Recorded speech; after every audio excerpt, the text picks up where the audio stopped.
ngay ki lei be du pol email cha ki ka ru me email cho min ka ro ani chuan tharau chirim le main abakti sang cheu ani chuan tharau chirim le main abakti sang cheu tharau chirim le main abakti sang cheu Auro ring tak te pot auro nasa naging bidang at der tolo ng mala iswa yung gara ni idule ching chile idule au chuak la idule min koy ro di pan thar la Hallelujah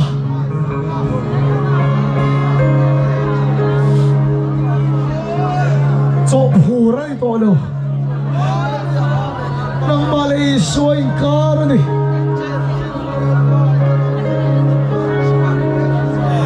Suabi kita rau tili mel chuan Kang choro se Kang choro se Kang choro se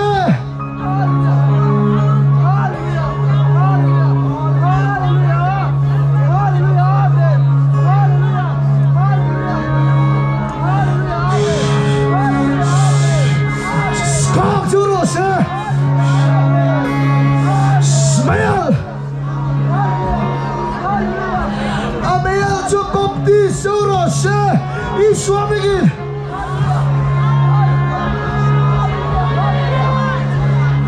Amel Jacob di Saurose Hallelujah Hallelujah Pentecost TV ang karaw hilijigan tuwe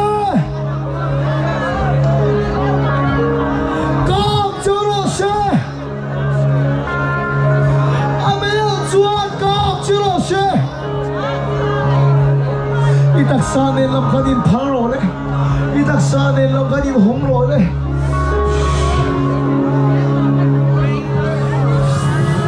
Sojoro se Itaksanin lam kanin homro le Itaksanin lam kanin homro le Itaksanin lam kanin paro le Itu chun au chuk pop pop mai lo Chua tua mấy rồi in ren su amel chua cam chelo she hallelujah hallelujah hallelujah hallelujah hey đi cho hey chung bay kan ti tak chu dam na kan di lo ni o hey ni kan ti tak chu cho hey chung bay kan ti tak chu hey hi ni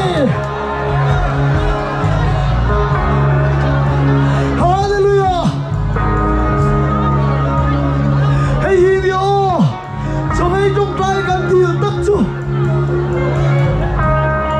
đi hiện xuống này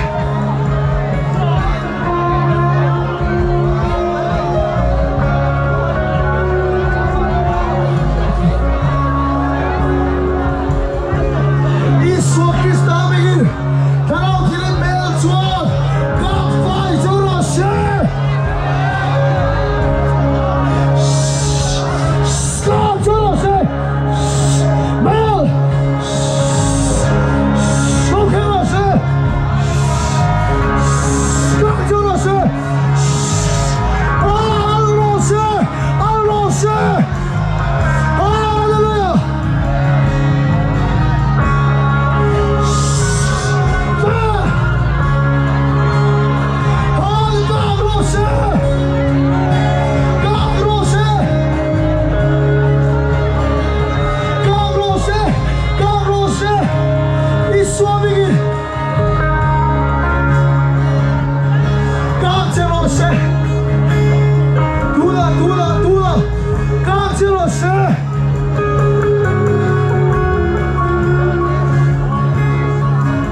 Lung sol ko hilang pa item pula chan piro kang jero se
那他给这老错了，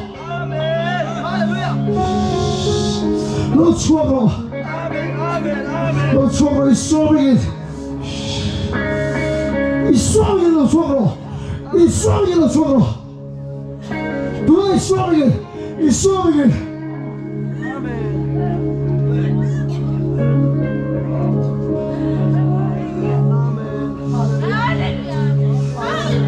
说明，说明，你说明，你说明，你说明，你说明，你说明，你说明，你说明，你说明，后来讲哦，看把子吗？出来波浪松松，那的黑光松松，那是你手里涂个白粥，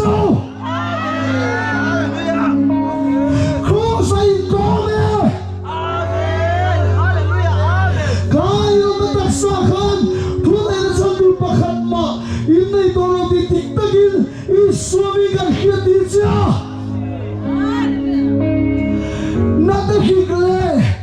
我为了说做，都来了，你说明俺家的老错了，都来说明老错了，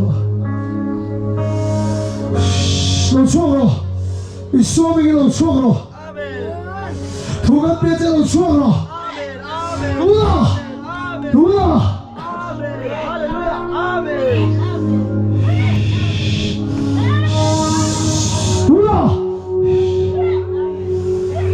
老错了，一双眼老错了，干好这老错了，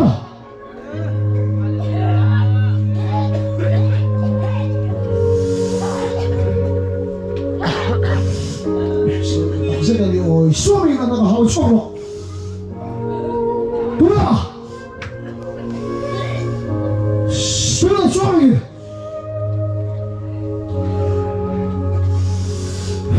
？Pati akhir na cocok lu tuh. Nana hikiswa lang thogan pe. Tuna iswa lang thogan pe. In kata ni tuna iswa lang thogan se. Amen. Hallelujah. Amen. Koi jera se. Lu chalo zong zong tuna iswa lang thogan pe. 印度茶楼的是说明了香人啊，罗些，一天路路啊杀住，地上啊那边看到了杀住罗些，天路他路就是要把杀住罗些，一出来了当一当了我就看罗些，一天路杀卡。 地上的那面靠些，天路塔儿，那么小塔儿些，那天路说不了路。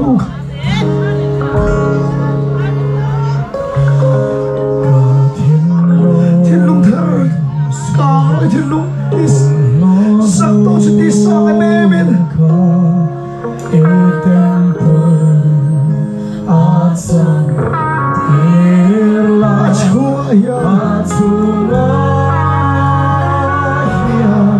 Oh,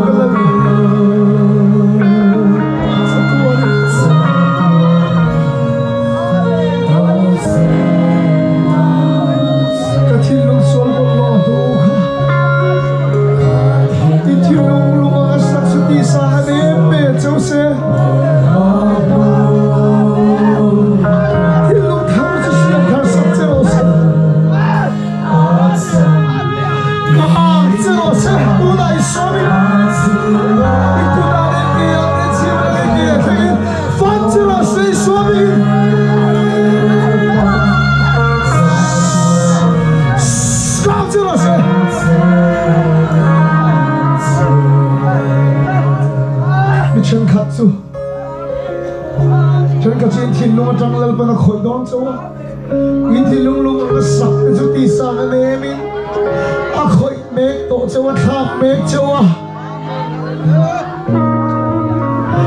แล้วกินไอ้ตักซาเตเนละมันลวงเจ้ฉันขับจิ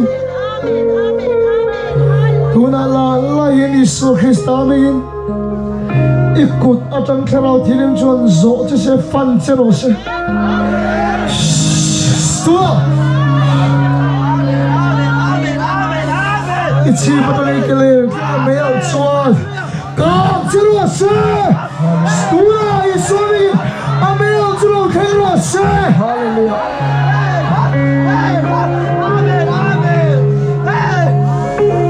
ก้าวเจ้าเช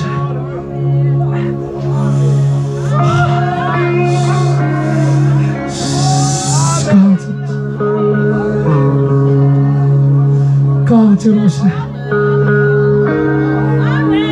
Come Jerusalem. Come Jerusalem.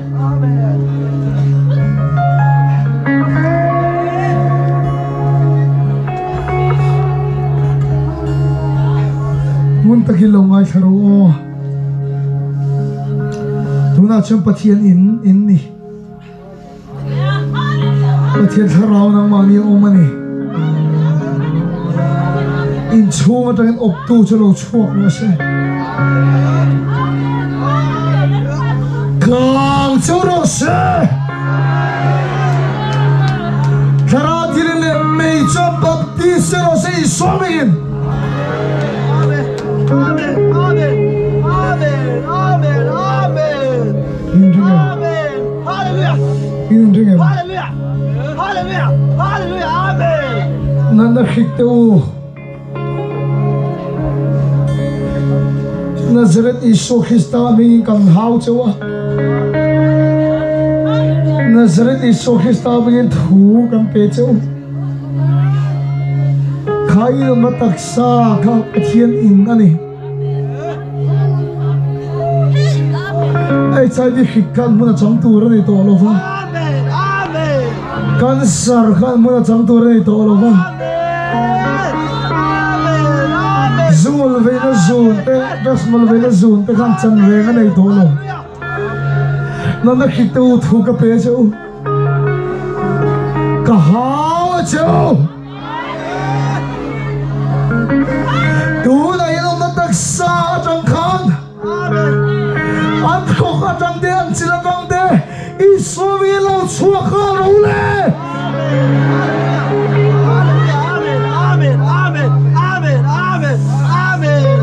Nó khít lâu chua lâu sẽ.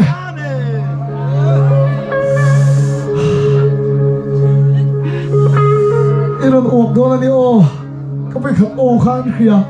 In ba lâu phát tốc độ đi, bởi thiên lâu bền châu, thiên tem pulin đi. Nãy ta dùng chút tu nào, Israel khăn đặc sắc lâu tôm rồi sẽ. Khó sai con tu.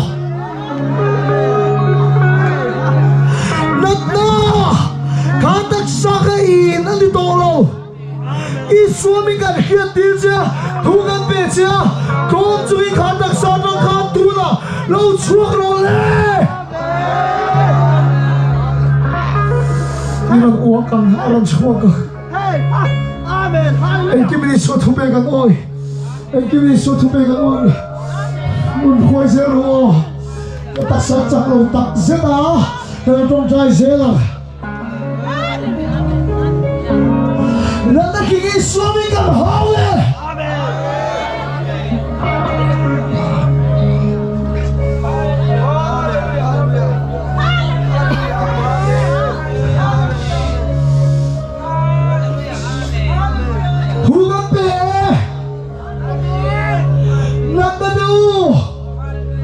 Israel mình cần khiết tiêu châu.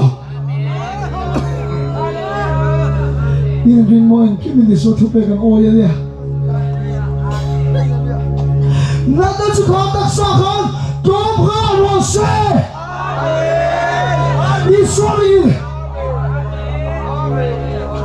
mình tak sa chunga na zong na nakita uli so milo nga taula in tong to ay in thule na to to inong theng hun chunga so ti ka ke tiu chawa tu se ke la la hiya Nazareth Isu amingin ang katalo chunga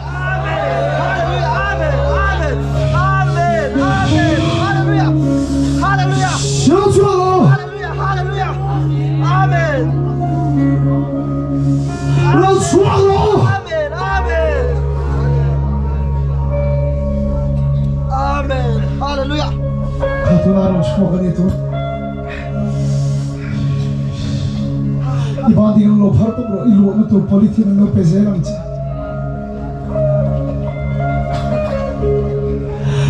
Nanaking song Nazareth Isu Kristami kan hawa Molvay na su Nazareth Isu ming tukan pea Amen. Ilang kataksa adongin isomingin tula lau chua kula ang kadang tula lala isomingin lau chua kalo kita lokal na ipuiro Amen. Hallelujah.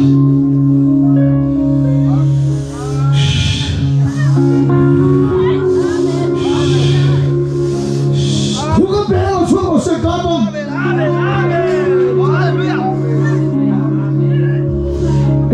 so tipegan oy nat na ponan oy tipuile ti fondo ponan oy ko sa chuna na kikai ko to kata sa ti cemento kai ko to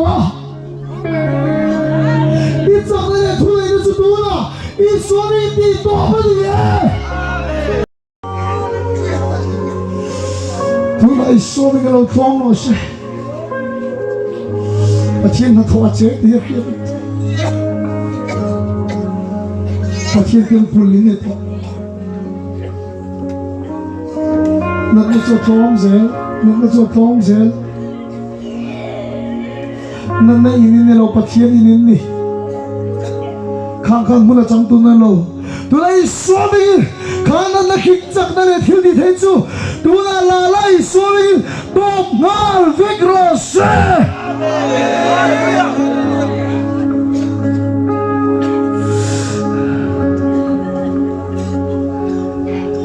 Nalaya, today swimming in the middle of things.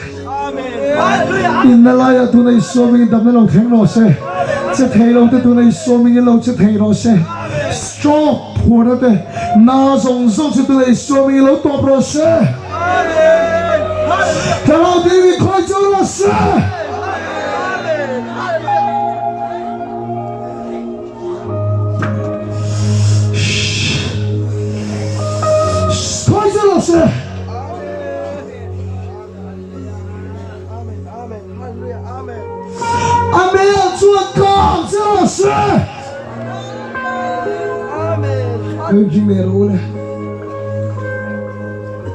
Zogle moa, zat na zoen zong zong. Toen hij sommige toega pea, zogle moa zoen zo. Toen hij intak sai suri to brose. Amen. Kom zo in de kader lo choro. Amen. Halleluja. Zugle mongol veitea, zugle mongol veitea. Ingol veina sun chak na su. Tuna khani swami itaksa to brose. Ikada lo choro. Oi zero. Ruite til ngol veina sun. Iswami kan hawa. Katak sa kani swami to brole. Ruite til ngol veina sun su. Katak sa kani swami to bla. Asun su tuna katak iswami lo choro. Amen. Nada king song song to. Iswami kan hause. Kam thom ke pha po mi dam na chang anom ti ka khia na la king song song do I so mi thu kan pe che Krosa itsak na le bithenga chu ti kowi long ta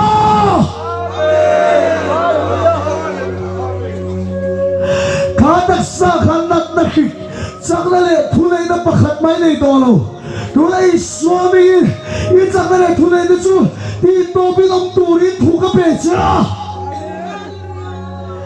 ai na lai song song chu tulai swami dam na lo kheng ro se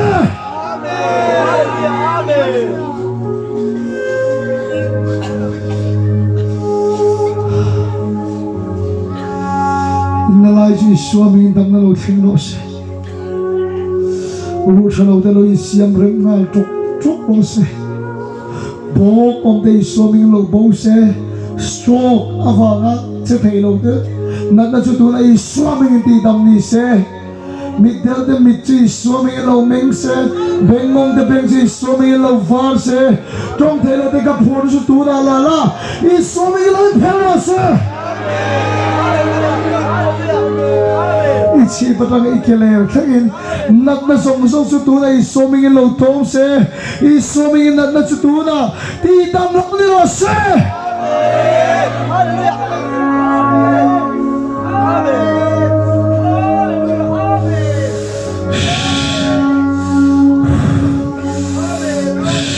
Amen, hallelujah. Zuk le mom chak na sun zok zong Nazareth I swaming thukan pe a khatak sa kana zun chu pathian inani muni changlo reng reng a nge takini cham turani lowa I swaming thukan pe che gar khet tir che zuk le mom chak na sun chu khatak sa kana I swami to brose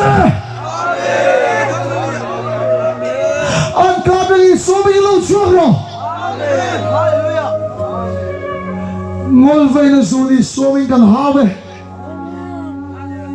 pathian inani pathian temple ni kha kha nge takin bu khon cham tu nei lo ti dik takin kan khiat tir cha I swami ni chak na chu tu la yan ti kom ni se ngol vai na zul chu tu nei swami lo to bro se achak na le thulai na le thil ni the chu in ka de lo chua lo se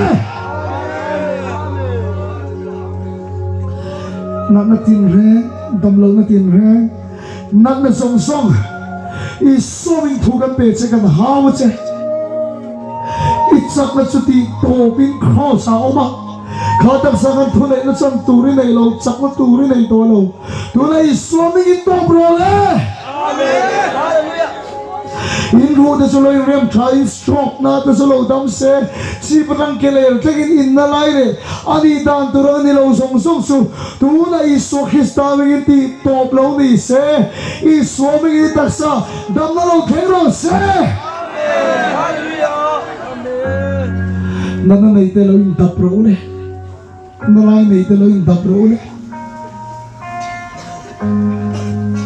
che thei lo lai te na lai te chalo lai alo mem lo in check te ul lo in dap te ul hallelujah amen a to lo ani chuan pathian ro puinan in banding am lo phar ro le analai chin khalo en te le alo mem lo en te le pona mi te chunga mi alo mem analai to lo ani chuan in banding am lo phar ro le tharo thi mi khoi chu ro se anala yom to lo ni chuni banding am lo pharo isu istami salen na lo thing lo se amen isu ni hallelujah amen hallelujah hallelujah isu ni amen isu salen na lo thing lo se Isoming sa nang nagtiwas. Isoming nang nakahawa. Isoming sa nang nagtiwas. Isoming. Isoming.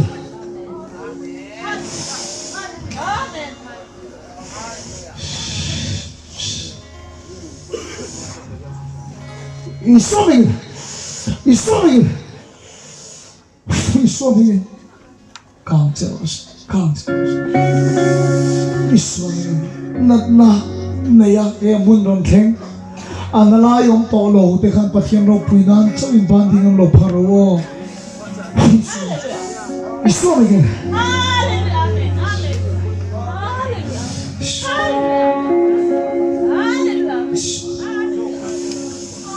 Isu mi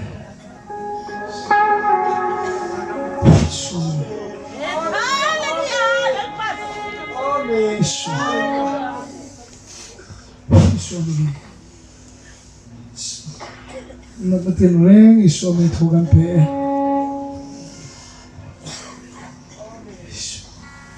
in pasal natin su tugan pe iso may kan hawa ni karaw tira may isong culture ase nat na may anat na layong tolo in banding lang ka lo paro katong tayo sa kainan chu ang pula kayong kaltaro minakil taule katong tayo kainan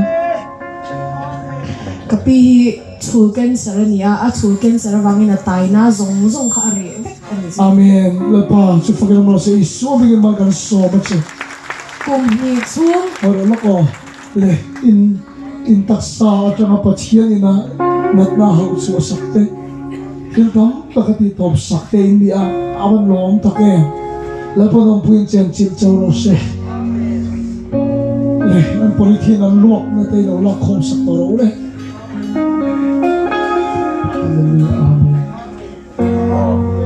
Amen lo tungai mo hian asa ten lo la khom sak lo le la yang politin an luak na te hi o sa kason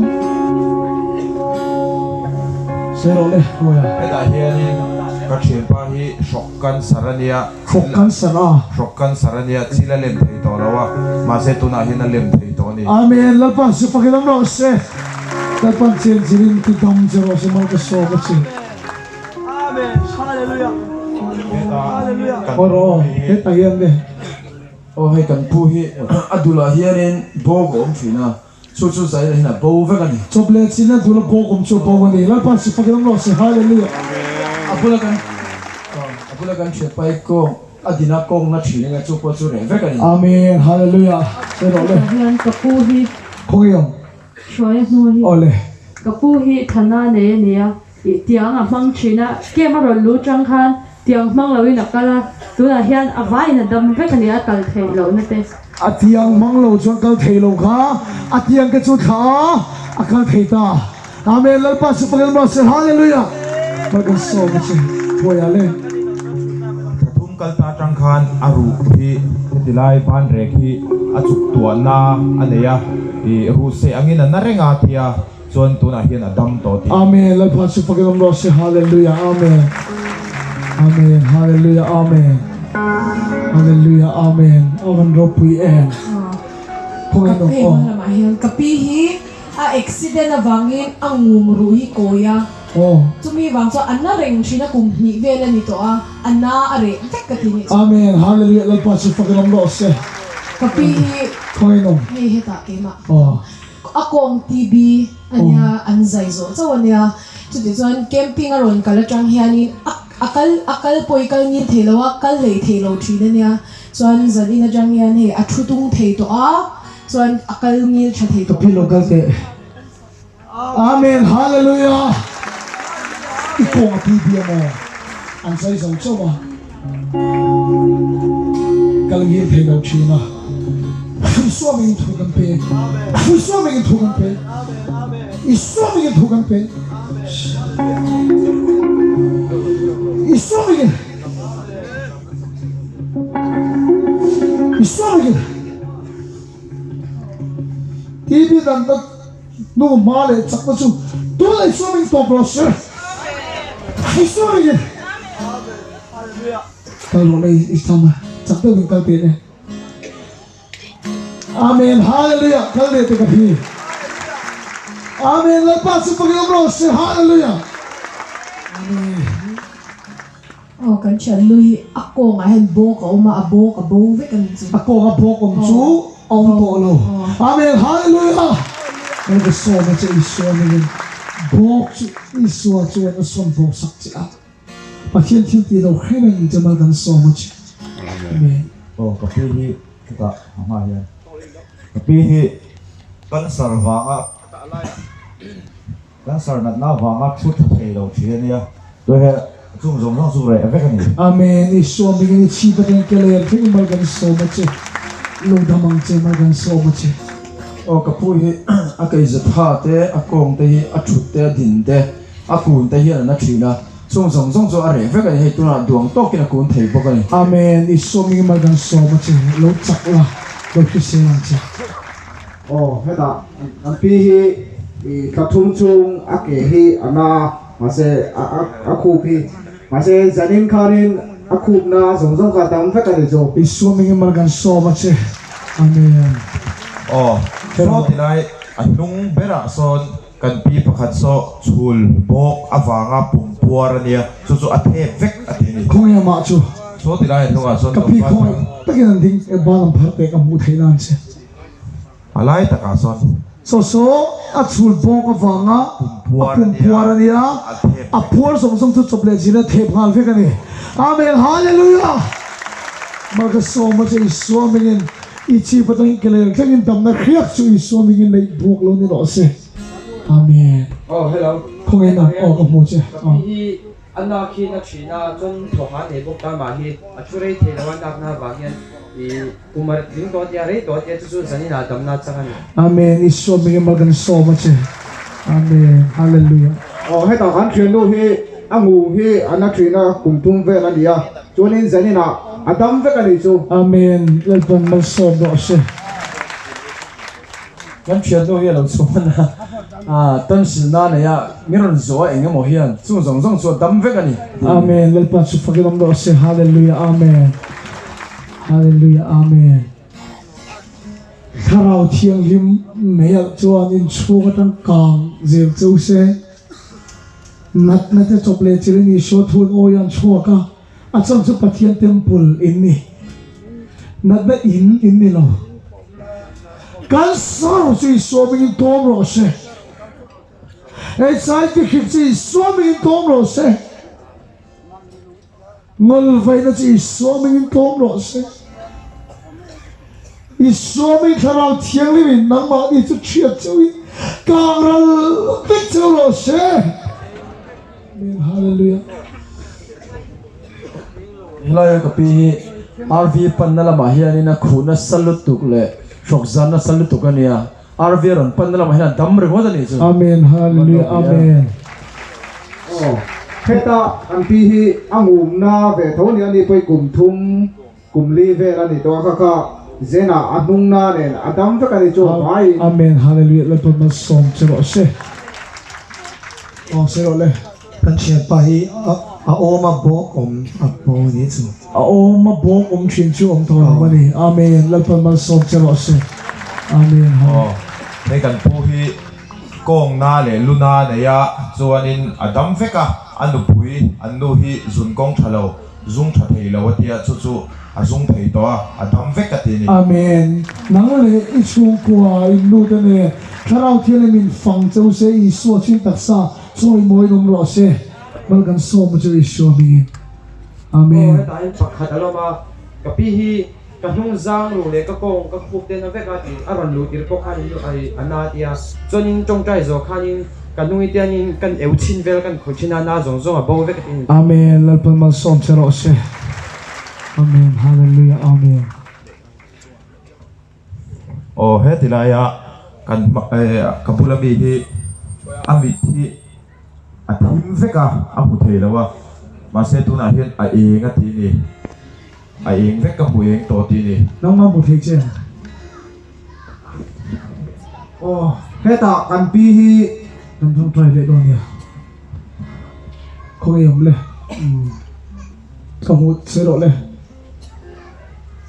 heta kan pi hi anarf thalo ni ya ni thum chung anarf le alu hi ana mase du na khanin adam ve ka ni chu amen lalpan su fagilam do chuanin se heta ka pi tho hi pumpui ar sar ni hai hi anulat atangin a pumpui ar sar hi alo in tana mase zanin khanin ana chu azio ma dia adam ani chu Amen. Amen. Hallelujah. Oh, heta kan pi hi pum na le kong na ni a tu na hana dam ve kan ni. Amen. Lalpa su fakin om lo se.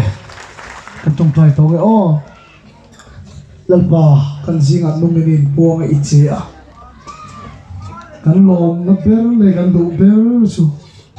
Kan thin nung ang sak su ti sa kan ne ni thak sak la. Email chuan ke ma ni chui ning kang dang la mang cha. Ming kang se lang je. Email chu kan ne la lo thing se. Kan ho ko ate kan ina te kan thiam ina ming kang zero. Ti chuan ke ma hiraling Krista su be ma ni ron lang ro se. Ti sa kan em thin lung thar min pela. I tharau thar chuan khriak thar chu min thi le la. Itala nung turi min ti hoi sen na. Kan thin nung anang ma mangai na chu min lei buak sa kan che. Dal polong thu kan khila che. Chung zong chu isu min kan deal che kan ni la me. Amen. La pakhat kan sa ka ti chon lal bi na kan sei na kan khop chu kan pang don aria. Mal min som turin van khon do rel. Eden kong kharan hong le ta. Oh, hai lang tu chu po kha oh. Chi po kha tu le sia mula ha lai ko ta khan. Mal min som turin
pa chu fakin ang se ali suan trong try dan min zir tir hin trong try kan pa van bi